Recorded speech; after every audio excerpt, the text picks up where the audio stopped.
I want to welcome Agile XRM to the podcast. I've known the people at Agile XRM for the past 12 years. I've seen how their business process management tool can add massive value to complex organizational processes in sectors such as finance and government. If you have complex processes or a need for dialogues on the Power Platform or Dynamics 365, take a look at how this BPM tool can add value. You can find them at agilexrm.com or check out the show notes for more details.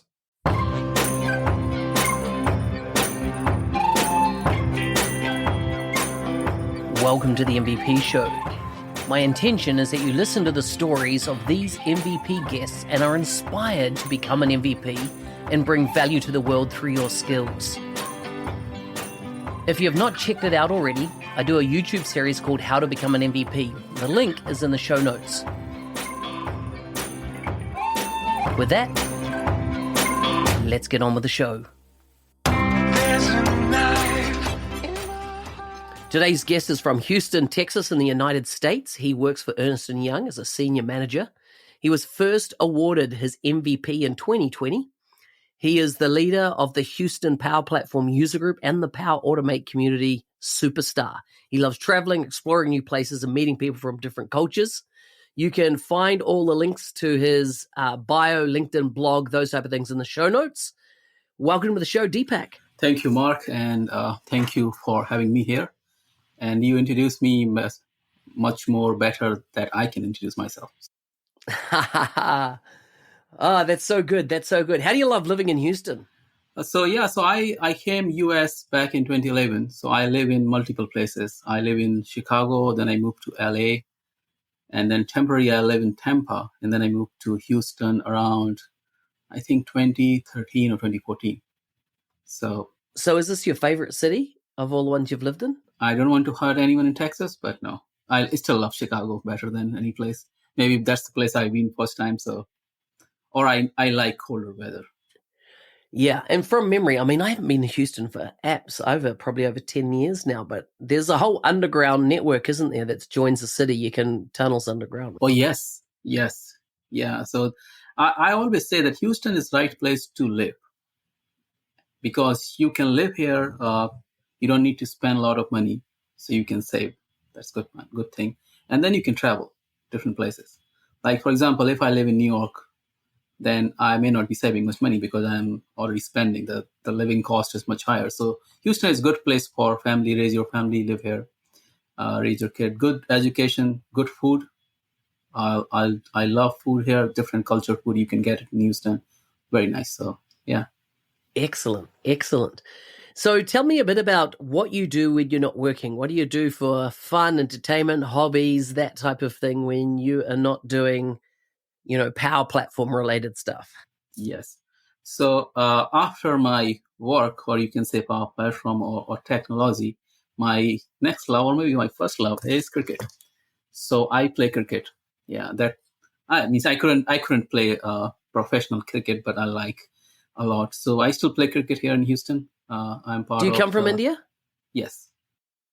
Like, who in India doesn't like cricket, right? There are people. It's like Australia, New Zealand, India, and England, right? I reckon are the cricket lovers.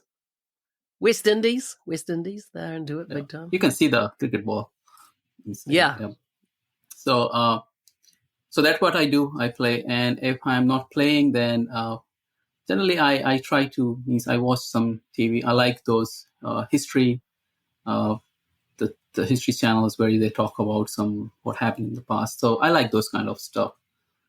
I used to read when I was in college, but I think I stopped reading. I need to start again. How did you get into tech? What was what was your journey up to this point? Like, what are the big milestones that happen in your career? Yeah, so I always liked the innovation from my childhood. So that's what means I heard from my parents and my siblings that I always wanted to try something. So I was always into the innovation, creating some new things. So that got me into the technology from my school. And then I got into engineering. I completed my engineering in electronics, actually. So for a change, I am an electronics engineer. And then it never I never get time to think about anything else. So in my college, I got the job and then it's keep continuing. So yeah. And how did you first come or get involved with Microsoft and the Power Platform? Yes. So the Microsoft story is pretty interesting. I am working since 2004, and I only work in Microsoft technology since. So starting from .NET to Windows, and then moved to a little bit in SharePoint, and then now I'm working in Power Platform. So my journey with Microsoft is my journey of my career. So whenever I talk to my client and I say, okay, don't worry, that's the only thing I know, because I only work in Microsoft. I know about other technology, but my main work that I'm doing since when I started working is Microsoft. So yes, that's what I was actually a .NET developer when I started, and then when I get more work, then I start moving to the more SharePoints. It's more like a very low code SharePoint. I still call the SharePoint was the first low code software that Microsoft has built. They didn't come up with the term that time. They should have. So see, I go back one step further. I say Access Database and or Excel was Yeah. the first low code. I can tell Then you. it was SharePoint and like SaaS solutions, and now we're in low code 3.0. Yeah, you bring the Excel, and I can tell you, I want to meet the person who actually created the Excel. It is one of the best software that ever built. And why I'm saying it, because you can take an example from a housewife or someone who has no idea of technology using Excel to someone that high pro developers are using Excel.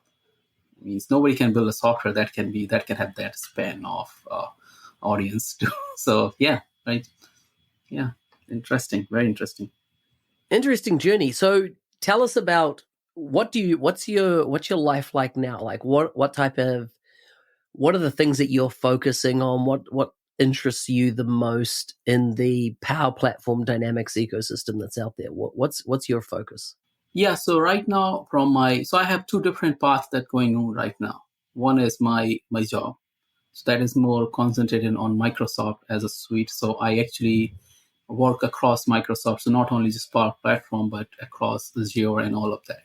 So that's my job. I'm trying to make our client. That's what I do with clients, recommending them and suggesting them the right technology to use for their work. And from my MVP side, because that's where I got into the Power Platform only.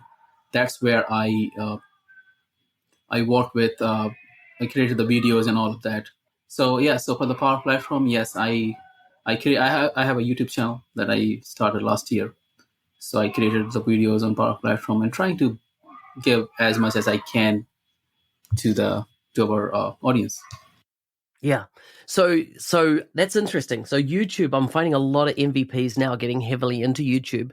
How's that been for you? What's that journey been like for you getting into YouTube? And what's your kind of rhythm? What have you learned along the way? Because I feel that the way somebody starts on YouTube is kind of like you then start to pivot over time. Yeah, so my MVP journey is also very interesting. So it actually started back in 2008. So in 2008, I have one of my colleague. Actually, he was 1 year senior than me, and he got an MVP. He became an MVP then, and I got interested just to want. I mean, I wanted to be an MVP that time, and I asked him that what you did, what we need to do, and he said that. And this is back in 2008. So he said the best way to become an MVP, you start going into those online community and start helping people. And that time I was working on .NET. So I started, but then because of work and maybe I don't have that much passion that time, I drop it. So that time everything is dropped, and then but that time I was back in India. Then I moved to US in 2011. Nothing happened. Life was going as usual. Then the second term started in 2020. So Reza is my friend, Reza Durrani, another MVP. So we were talking one day, and he said that, "Hey, Deepak, I'm going for an MVP." I said, "Oh, that's interesting.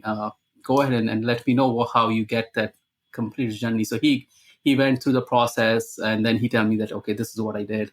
You need to go to the community," and then he introduced me to the Power Platform community and all of that. So that started again, and then I did, and luckily I got this time. and I didn't lose the hope in between. So I keep continuing, and it was the easy path. And then here I am. Has it been worthwhile? It is becoming an MVP.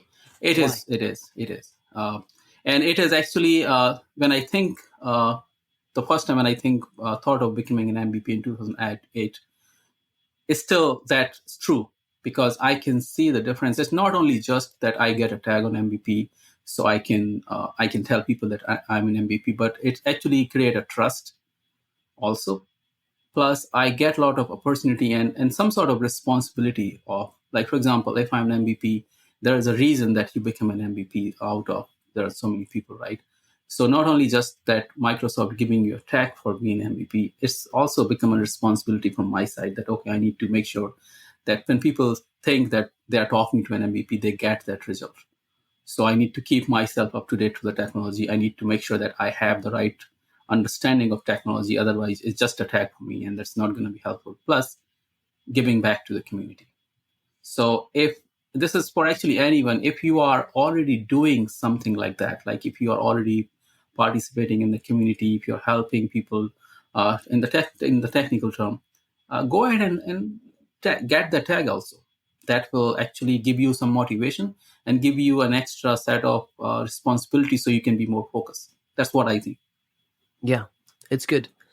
Tell me a bit about YouTubing. What tools do you use to do like things like screen recording, microphones, cameras? What are your tools of the trade? Yes, so so I'm using for the recording, I'm using Camtasia. I have some audio recording tool as well, but I have never used them. Means because it's too much work. And then camera and microphone also I use I use Yeti microphone that I'm using right now, and the Logitech camera. So that's my setup. I have some other setup that I try to do, like green screen. Never use it. Maybe I'll use it sometime. So I still call myself as a starting in YouTube. I'm still not pro. So still I need to still work on that. It's good. You've got over 3,000 people, though, haven't you, in your following? Yes, yeah, 3,500 almost. Yeah. Yeah, well done. Got a good following. Any advice to other people wanting to become an MVP? Yes, I always said this thing. The first thing that you need to don't take this MVP as your addition to the resume. Most of the people, I wouldn't say most of, but if you are just want to become an MVP because then you can have an MVP tag in the resume that you can sell yourself. Yes, you can do that, but that's not really going to help you going forward. So if you really want it, there's a couple of things that make you MVP. Number one thing, you want to help other. It doesn't need to be that you have to create a YouTube channel or you need to start blogging. It can be any sort of help. You can help your colleagues in your company, right? Or you can help your friends. If you have that passion to help others or share your knowledge that you're learning, then you should be becoming an MVP. Second, if you want to learn new things, because MVP is Microsoft is saying that these are the most valuable professional because they are up to date. They know our technology, so you can go to them and ask, and they can tell you the right path or where you should be. If you want to keep yourself up to date, again, this is also not necessary for everyone. Some people are very happy into their job. What they know, it's enough for them to continue working and grow. That's fine, but you don't need to become an MVP. If you want to be an MVP, then you need to keep learning, keep growing, because that's the journey. It's not the destination that I said. The MVP is you are starting a journey to continue with continuous growth. So yeah, that's what I said. If you have those two things in your mind and your head, go ahead and go for it, and you will get it. It's not that hard to get. It's not hard to become an MVP. It's much hard to maintain the right mentality to continue being an MVP. Hey, thanks for listening.